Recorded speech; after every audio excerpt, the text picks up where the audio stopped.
Teie hing tuleb siia maailma selleks, et alustada ja viia lõpule oma evolutsioonilise tõusu esimene etapp. Tõustes elu paradiislikku seisundisse ja naastes sinna, kus ta kunagi tuli, on ta seadnud eesmärgiks läbida oma vaimses arengus 3 etappi. Esimene etapp ja teie hinge eluseisund on füüsiline, materiaalne tasand. Teine tasand ja selle arenguprotsess on poolmateriaalne ehk morontia seisund.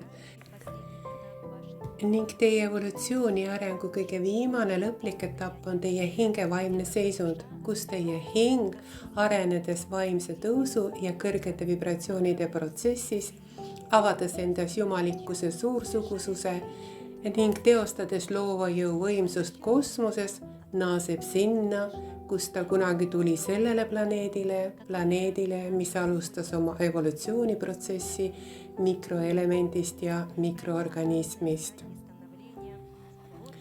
Läbides vee eluressursside kujunemise eri faasid, taimse ja loomse seisundi ning saades inimeseks, sisenes hing inimkehasse ja astus oma avanemise, arengu ning tõusu esimesele teekonnale. Selleks, et avaneks teie olemus, teie ettemääratus ja teie hinge seisund, astub teie hing arengu 3-ainsuslikule teele. Te olete oma olemuselt väga mitmetahuline ja mitmemõõtmeline ning teie hinge seisund on seotud avanema 3 aspektis. Nagu ka teie oma olemuselt keha, mõistus ja energia, see, mida te nimetate vaimuks, kujutab endast 3-ainsuslikku seisundit, ilma milleta inimene ise ei oleks inimene. Ja selles teie 3-ainsusliku seisundi protsessis avanebki teie hing oma olemuse 3 aspektis.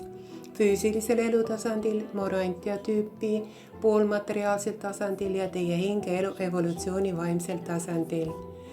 Selle protsessi lõi looja ise ning igaühele teist on antud see võime, antud võimalus saada sama täiuslikuks kui looja ise.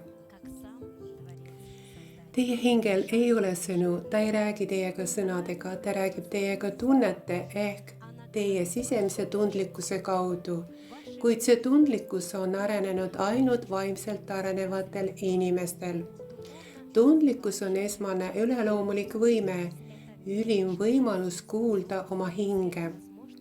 Just teie tunnete kaudu püüab teie hing ja teiega kõnelema hakata, püüab tungida läbi teie mõistuse graniitseina.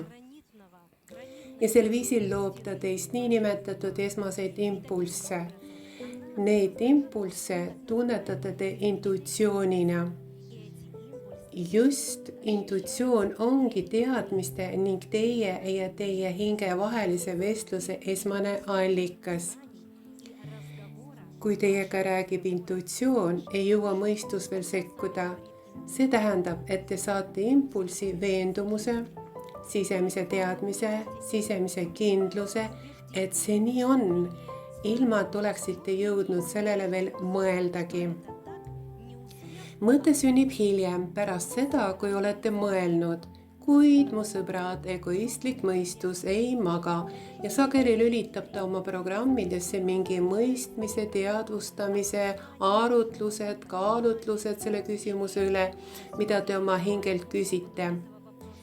Ja inimene, kes sageli ei kuula oma hinge ega intuitsiooni, vaid kuulab egoistliku mõistuse analüüsi, teeb vigu, kuid hing jätkab sellest hoolimata teiega töötamist.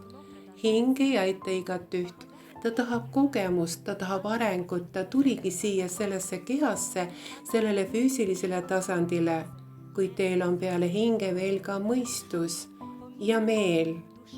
Mõistate? Ja te jääte lapsepõlvest saati ilma õigest kasvatusest ja arengust. Teid ei arendata õigesti.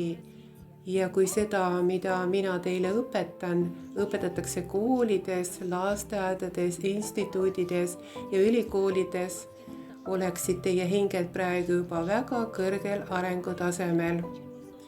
ja omades teadmisi kõigest suudaksid nad tuua siia planeedile uusimaid tehnoloogiaid ja võimalusi, mis kergendaksid üksteise tööd ja kus te saaksite elada ühtses rõõmuseisundis.